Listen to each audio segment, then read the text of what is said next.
안녕하세요. 해인선원 원장 비로영웅입니다.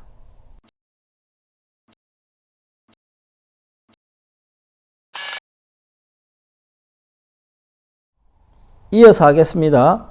제5 실제에 들어감. 그때 열애께서 이렇게 말씀하셨다. 모든 보살들이 본각에 이익에 깊이 들어가면 가히 중생을 제도할 수 있게 된다. 만일 후세에 그릇된 때에 진예에 응하여 설법하면 때 이익이 갖추어지지 않겠지만 순어로도 말하고 역으로도 말하며 같지도 않고 다르지도 않게 상응하고 여실한 말로서 온갖 가지의 정과 지혜를 가진 유정들을 이끌어서 살바야의 바다, 일체 지혜의 바다에 들어가게 하여 제도받을 만한 중생들로 하여금 저 육진 경계의 헛바람에 휩쓸리지 않게 하고 모두 한 맛의 대열반을 바라게 하여야 한다. 육진은 이제 이 색생 미촉법의 경계에 우리가 사실 많이 휩쓸려요. 좋은 걸 보는 걸 좋아하잖아요. 이쁘다. 와, 이거 이쁘다.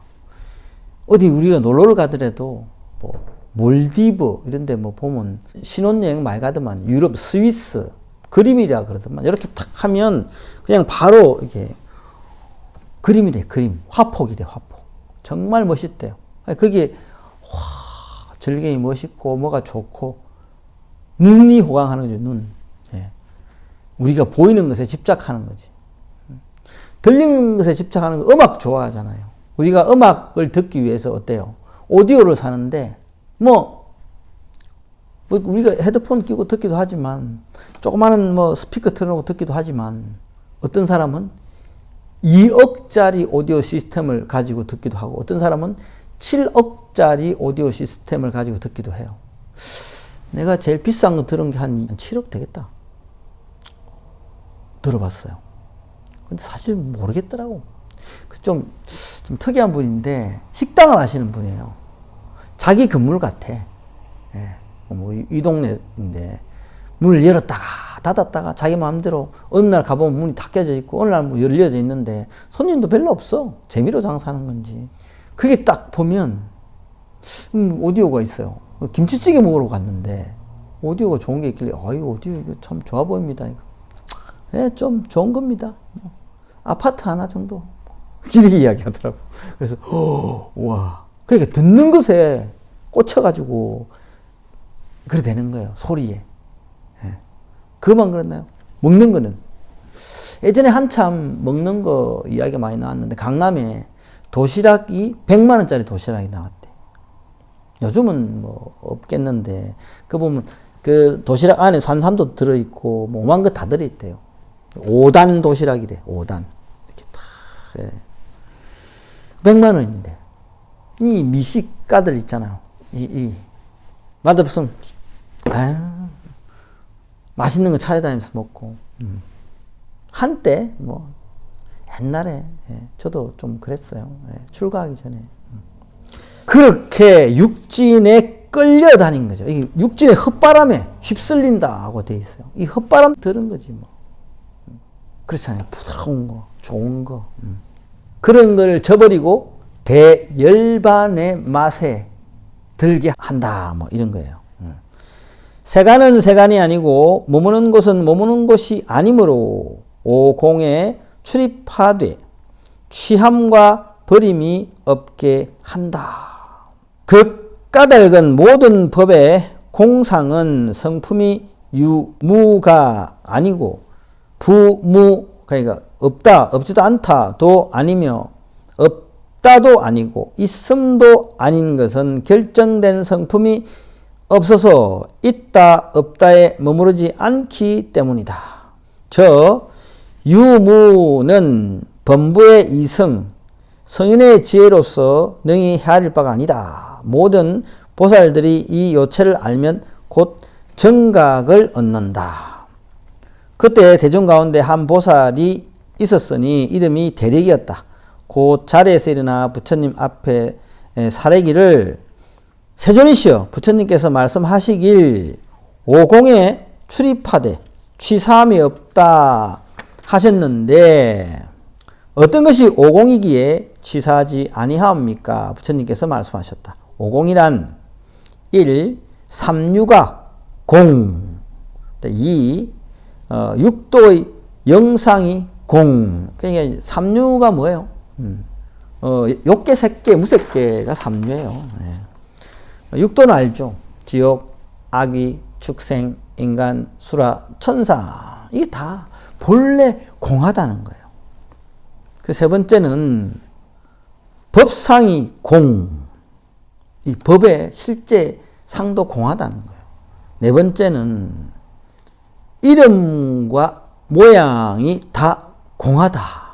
우리가 알고 있는 이 모든 모양과 모양의 이름이 이쪽에는 책, 이거는 경상, 등, 손, 주먹, 이름 있죠. 얼굴, 안경, 이것도 원래 다 공하다. 자아가 없으면 이 상을 실존하게 할 수가 없어요.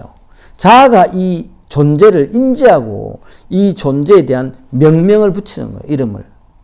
자아를 내려놓으면 이런 것들이 모든 의미를 잃어버리죠. 다섯 번째는 심식의 의미가 공이다. 우리가 알고 있는 이 의식, 안식, 안입이 설신의 이런 의식이 본래 다 원래는 공하다는 거예요.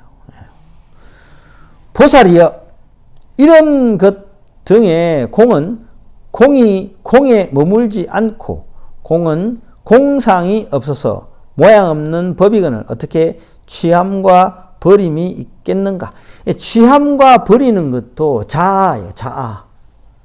공이라 할 것도 자아고 공은 빌공자잖아. 비어있다고 하는 것도 자아고 비지 않았다고 하는 것도 자아고 이걸 취하는 것도 자아고 버리는 것도 자아고 이런 자아를 내려놓으면 이런 모든 것들이 의미를 다 잃어버려요.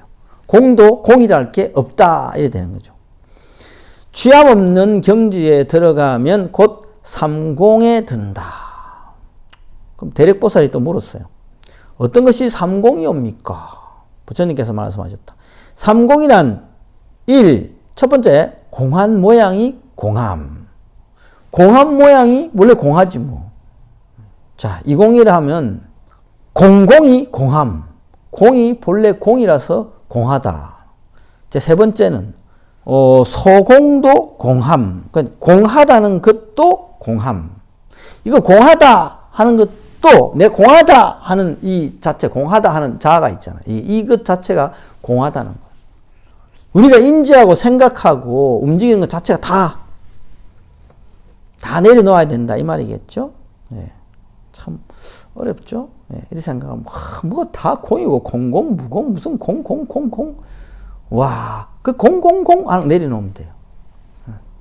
자아가 공공거리니까 자아만 내려놓으면 그럼 그게 진짜 진공이에요. 떠올리지 않으면.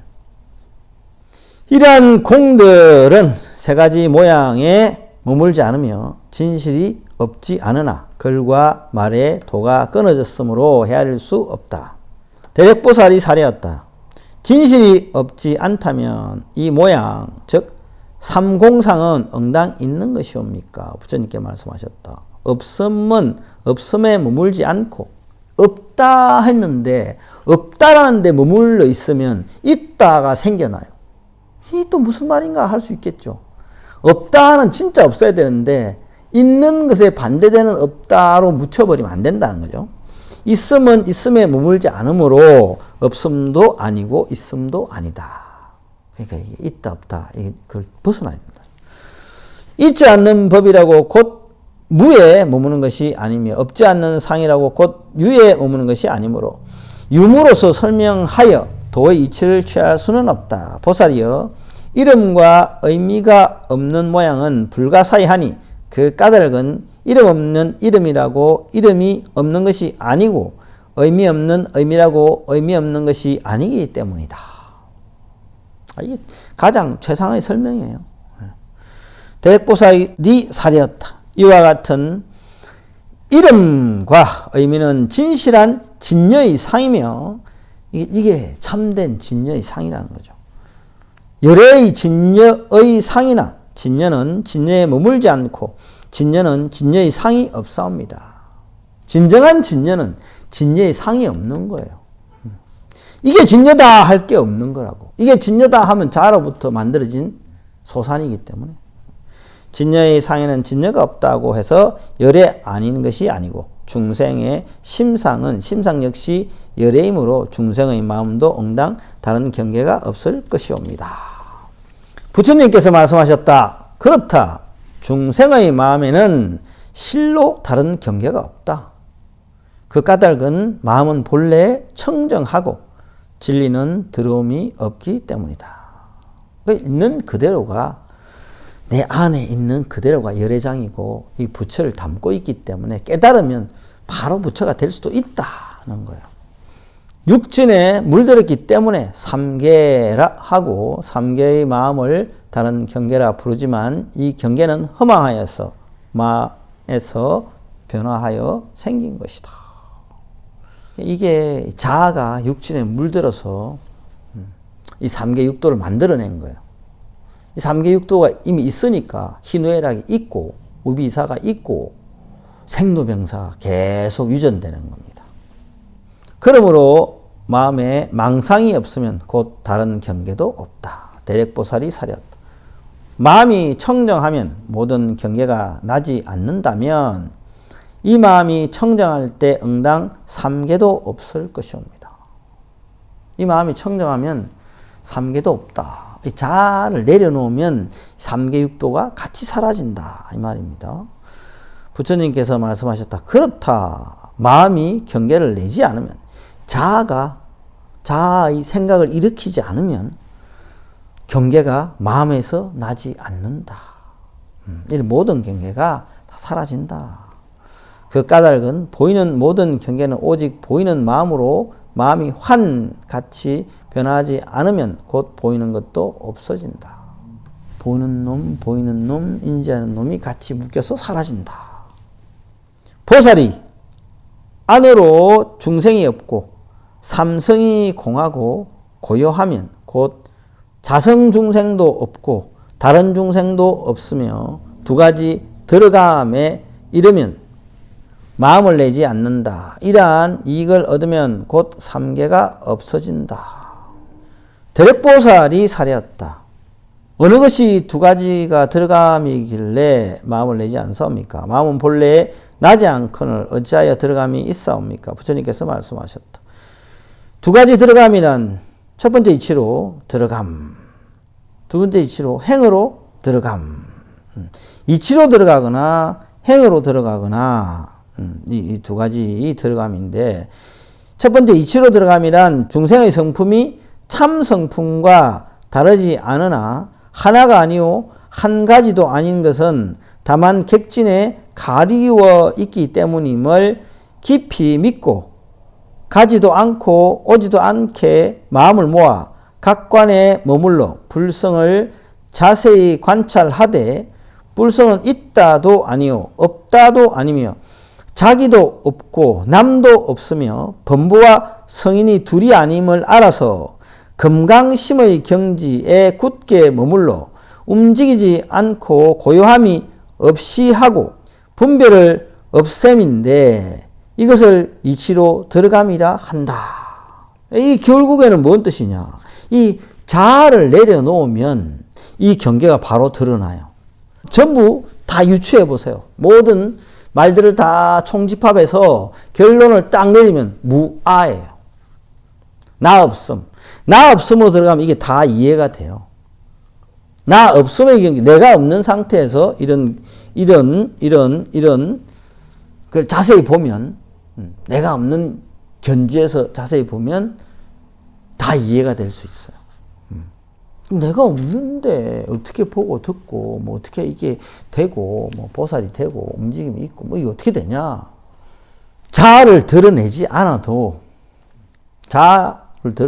들리고 보이고 우리가 알고 있는 이 경계가 없어지는 건 아니거든. 우리가 밝음이라 인지하지 않아도 지금 밝음과 어둠 이걸 인지하지 않아도 뭔가 있죠. 밝다 어둡다 하지 않아도 우리가 이 손을 본 뭔가 있죠. 뭔가 보이지. 이게 손이라고 인지하기 전에 그게 참된 성품이에요. 소리가 들려. 이 소리가 딱 들리고 난 뒤에 인지해. 이거는 손으로 이렇게 경상을 두드리는 소리라는 인지해. 인지하기 전에 듣잖아요. 듣는 그 자리가 진공묘유예요. 다른 거 없어요. 거기서 자아를 일으키지만 하면 돼. 자아를 일으키지 않아도 이건 그대로 있다고요. 우리 진실된 진화 내지는 성품 내지는 열애장 이건 없어짐이 없어요. 항상 그대로 있어요. 여여하다 그래. 여여해서 차별이 없이 이거 어떻게 해요? 잘 모르겠다. 이거는 열심히 한번 해보세요. 동영상에 다 올라와 있어요. 네, 여기까지 하겠습니다.